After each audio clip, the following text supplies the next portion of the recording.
At Dallas-Fort Worth International, the air is heavy with the scent of jet fuel and impatience. Jasmine Crockett stands near Gate 27, waiting to board a flight to Washington. Her presence, poised, calm, elegant, is impossible to ignore, yet it's the color of her skin that seems to provoke more attention than her title. A TSA officer, eyes sharp with quiet disdain, steps forward. Without warning, Jasmine is pulled aside. Her boarding pass is snatched. People pause, some glance away, others pretend not to notice. "Ma'am, we've flagged your ID. Step over." "Here," the officer says, eyes locked in practiced authority. Jasmine says nothing. She's seen this play before. The head officer, Karen Stillwell, arrives with a clipboard and a smirk. "Random screening," she offers, though her tone is anything but neutral. Jasmine lifts her chin. "I'm a sitting congresswoman." Karen leans in, her voice colder. "Not today, you're not." That line settles like lead. Jasmine, unshaken, requests to make a call. Karen denies it. "You're not calling anyone." Jasmine's reply slices through the air, soft, steady. "I wasn't asking." Far across town, a man's phone vibrates on a conference table. He sees the caller ID, stands without a word, and begins walking. They had no idea who her husband was. By the time he arrived, Jasmine had been detained for over an hour, her requests ignored, her credentials dismissed, her silence mistaken for weakness. Inside the sterile back room, she sat in a metal chair, stripped of her dignity but never her resolve. Karen paced with an artificial confidence, flipping through forms already filled with falsehoods, non-compliance, verbal aggression, refusal to follow orders. Outside, word had begun to leak. A young traveler who recognized Jasmine tweeted the incident. The post read, "They just detained Congresswoman Jasmine Crockett. No explanation. Cameras needed." It began to spread. Meanwhile, Jasmine's mind drifted, not in fear but memory. Years ago, her niece, only 19, was pulled out of a TSA line in Atlanta and interrogated for matching a vague profile. She missed her law school interview. Jasmine never forgot that day. Karen, on the other hand, had a pattern.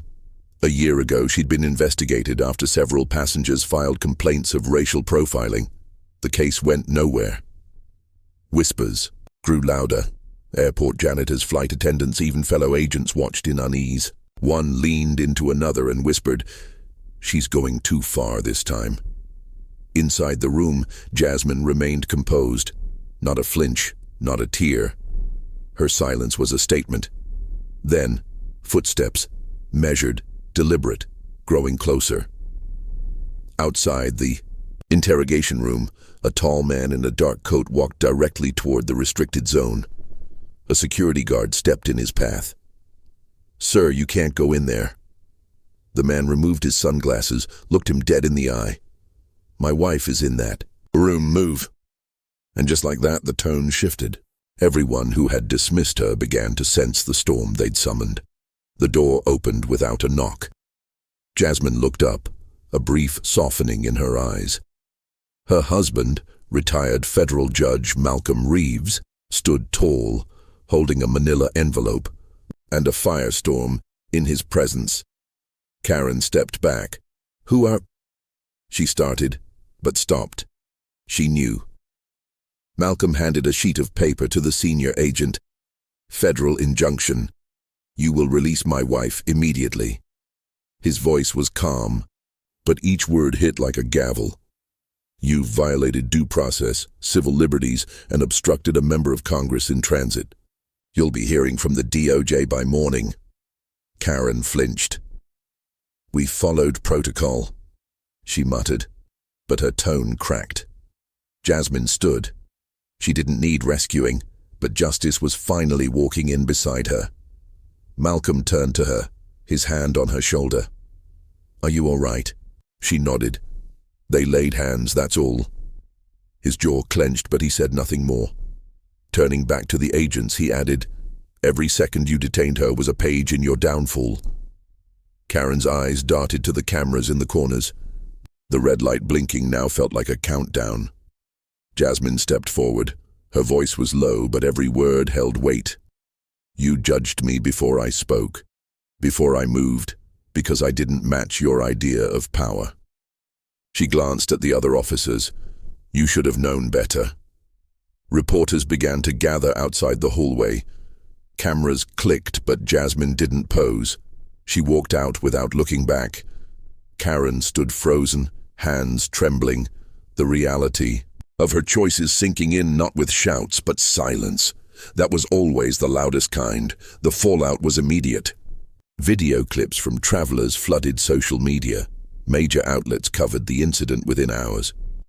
Congresswoman detained without cause. Hashtags trended. Public statements rolled out from TSA leadership, distancing themselves from Karen Stillwell. But Jasmine didn't celebrate. She sat quietly in her home office, reading letters from strangers, victims of similar treatment, long ignored. Her husband walked in and set down a letter. It's from Internal Affairs. Karen's been suspended. Jasmine didn't react. Instead, she picked up a photo of her niece. Too late for some. Days later, Karen stood before a civil board inquiry. Her attorney stammered, citing protocol and fatigue. But the footage told a different story. Entitlement, aggression, bias. The board recommended immediate termination. Outside the building, no one waited for Karen. Her phone buzzed. 2 missed calls from her daughter. She didn't return them. At the grocery store, she overheard whispers. Is that the woman from the airport? She paid in cash, head low. Jasmine, meanwhile, visited a middle school, speaking about resilience. A young girl raised her hand. Weren't you scared? Jasmine smiled. I was prepared.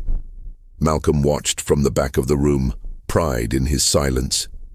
That night, Jasmine sat on their porch, the sky clear, the world still spinning. They thought silence was weakness, she said. Malcolm responded, they mistook grace for permission. Time moved on, but the echo remained. The airport issued a public apology and implemented new anti-bias protocols. Jasmine declined to attend the press conference. Her work wasn't for show, it was for change. Karen tried applying to another job. No callbacks. She sat in her apartment watching old clips of her on the news. No one spoke her name anymore. One night she found Jasmine's full congressional hearing on YouTube. She watched in silence as Jasmine addressed lawmakers. When we allow power to operate without reflection, we license harm. But when truth walks in, even arrogance must kneel. Karen clicked pause. The screen froze on Jasmine's face, steady, unwavering, the woman she tried to erase. In that moment, Karen understood. This was never about one mistake. It was about a system that gave her the confidence to make it. Jasmine, meanwhile, wrote quietly in her journal, the final entry of the day, simple and unembellished. Dignity doesn't ask to be seen, it simply endures. The world hadn't changed overnight, but now it could no longer pretend not to see.